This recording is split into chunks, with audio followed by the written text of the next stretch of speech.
नमस्कार, मी पंजाब डक.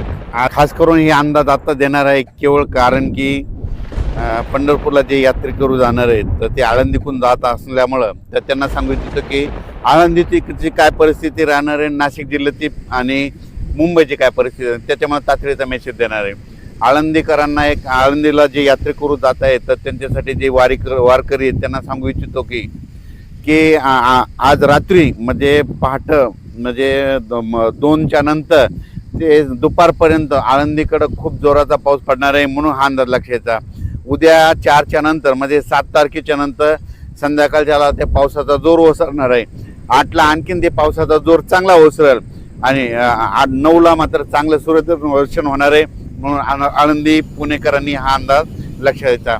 पण नाशिक जिल्ह्यातल्या शेतकऱ्याला सांगू इच्छितो की जनतेला सांगू इच्छितो की नाशिककडं काय होणार आहे आज मध्यरात्रीच्या नंतर म्हणजे 2च्या नंतर की मध्यरात्रीच्या नंतर नाशिककडं मुंबईकडं तिथे जुन्नर सिन्नर त्याच्यानंतर आळेफाटा विघ्नर कारखाना ओझर गणपती त्याच्यानंतर श्रीरामपूर राहता राहुरी कोपरगाव शिर्डी वैजापूर गंगापूर आणि त्याच्यानंतर इकडं वरती त्र्यंबकेश्वर नाशिक आणि नंदुरबार ह्या पट्ट्यामध्ये काय होणार आहे आज मध्यरात्रीपासून उद्याच्यापर्यंत जवळपास 400 मिलीमीटर पर्यंत पावसाची नोंद होईल, म्हणून हे अंदाज लक्षात यायचा.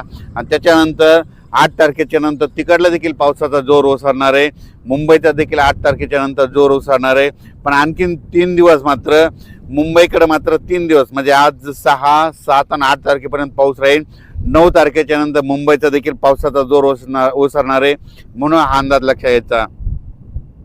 आजची मध्यरात्रीपासून ते 8 तारखेपर्यंत जे नदीकाठचे गाव आहेत त्यांनी सतर्क राहावे, कारण की नाशिक जिल्ह्यामध्ये नाशिक त्र्यंबकेश्वरवरती मालेगाव त्या परिसरामध्ये इकडं इगतपुरीकडं इकडं ओझर गणपती इकडं विघ्नर कारखाना ते परिसर जुन्नर सिन्नर त्याच्यानंतर इकडं राहता शिर्डी कोपरगाव ह्या परिसरामध्ये म्हणजे आज मध्यरात्रीपासून ते उद्यापर्यंत म्हणजे 7ची रात्रपर्यंत म्हणजे 2 दिवस आणखीन खूप जोराचा पाऊस पडणार आहे.